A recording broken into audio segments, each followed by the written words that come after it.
Ako nga pala si Kim Kyun-shin. Hello po. Siya nga pala. Pwede mo rin akong tawaging Miss Kim.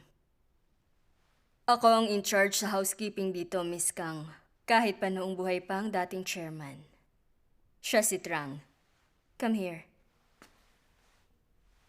Hindi siya nakakaintindi ng Tagalog. Trabaho niyan tulungan ng second daughter-in-law ni chairman. Chairman's second daughter-in-law? Nakatira sa bahay na to, ang asawa ni chairman. Dito rin tumutuloy ang chairman's first daughter-in-law. At ikaw ang second daughter-in-law. Ay, ang complicated naman.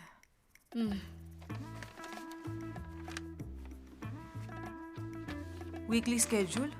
Ano naman to? Yan ang schedule na kailangan mong sundin araw-araw. Ako ang daughter-in-law ng Hanju Group, di ba? Bakit walang salon, shopping, massage at golf dito? Puro gawaing bahay lahat. Ang totoo, gawaing bahay talaga ang lagi mong tungkulin sa bahay na to, Miss Kang. Ako lang ang gumagawa lahat nito. Siyempre may ibang tao na tumutulong sa'yo. Kaya lang, kung marami kasing tao ang magtatrabaho rito, baka lumabas ang balita tungkol sa amnesia mo kaya sinisante ang lahat ng kasambahay. Dahil doon kaming dalawa lang ni Trang ang natira. Sa madaling salita, dahil sa natamumong injury, naging mas mahirap ang buhay ko.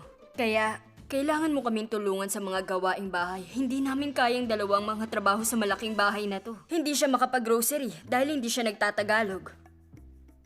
Kaya naman kung talagang may konsensya ka, tutulong ka. Pero paano naman yung ibang tao sa pamilyang to? Yung asawa ni Chairman hindi pwede sa gawaing bahay dahil may bumalik sa braso niya.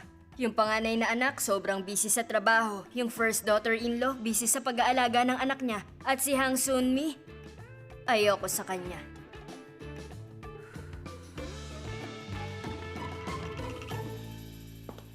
Pambihira.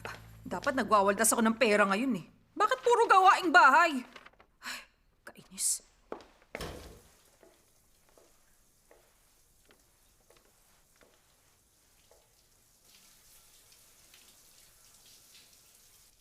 Naku, talaga ba? Teka, ano ba itong iniisip ko ha? Ano pa ba? E di intimacy. Pero hindi ko pa siya ganun kakilala. Okay lang bang magtabi kaming dalawa sa kama? Bakit naman hindi? Asawa ko siya. Sigurado akong naalala siya ng katawan ko. Game!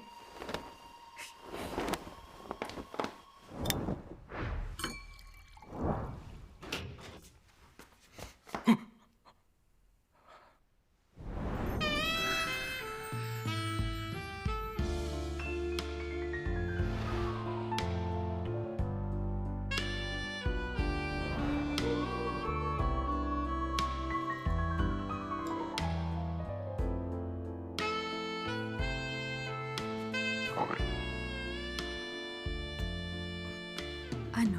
Tapos ka na bang maligo?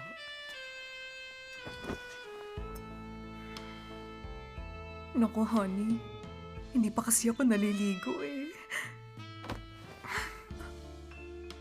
Bitiwan mo ang wine ko. Alam naman nating hindi ka umiinom ng wine. Ano? Hindi ako umiinom ng wine? Pero ang bango ng amoy nito. Anong hindi ako umiinom? Nasa hallway ang kwarto mo. Hindi ba sinabi sa'yo ni Miss Kim? Ano? Kwarto ko? Oo.